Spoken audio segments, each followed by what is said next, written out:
यह कहानी है एक शांत से गांव की, जहां मेहनती और ईमानदार लड़की सीमा अपने बूढ़े माता पिता के साथ रहती थी। गरीबी थी, लेकिन दिल बहुत बड़ा।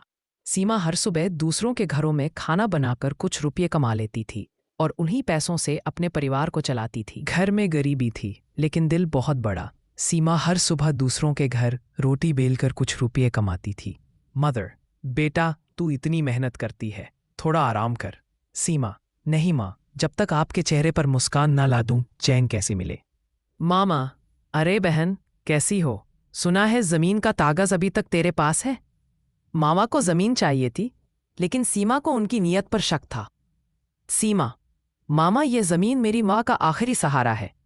मामा गुस्से में, एक दिन पछताएगी। कुछ दिनों बाद मामा ने गांव में अफवाह फैला दी कि सीमा जमीन बेचना चाहती है। गांव वाले बातें करते, सुना है सीमा अपने माँ बाप को छोड़कर शहर जाने वाली है। सीमा रोते हुए, मैं माँ बाप को कभी नहीं छोड़ सकती, कोई मेरी बात क्यों नहीं। ईमानदारी की परीक्षा सीमा को एक बटुआ मिलता है जिसमें 50,000 रुपये है।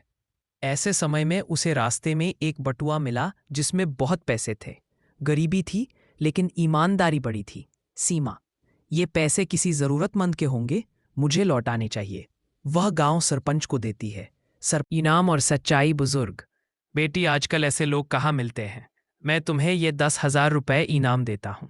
सीमा, नहीं बाबा, मैंने सिर्फ इंसानियत निभाई है। सीमा ने इनाम लेने से भी मना कर दिया। यह बात पूरे गांव में फैल गई।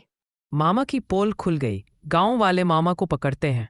गांव वाले, तुमने सीमा पर झूठा इल्जाम लगाया, शर्म नहीं आती? मामा डर कर, मैं गलती कर बैठा। सीमा, मावादी, माफ, बहुत काफी है। गांव वालों का सम्मान। सीमा की ईमानदारी देखकर गांव वालों ने उसके लिए घर की मरम्मत करने और नौकरी दिलाने का फैसला किया। गांव वाले सीमा के घर की छत ठीक करते, राशन देते। पिता खुश। माँ, बेटी तेरे अच्छे कामों ने भगवान को भी पिघला दिया। Moral ending. सीमा हाथ जोड़कर बोलती है, सीमा, कभी भी बुराई का साथ मत दो। ईमानदारी का फल देर से मिलता है, लेकिन मिलता जरूर है। और यही इस कहानी का संदेश है, ईमानदारी कभी व्यर्थ नहीं जाती। Like, comment, and subscribe.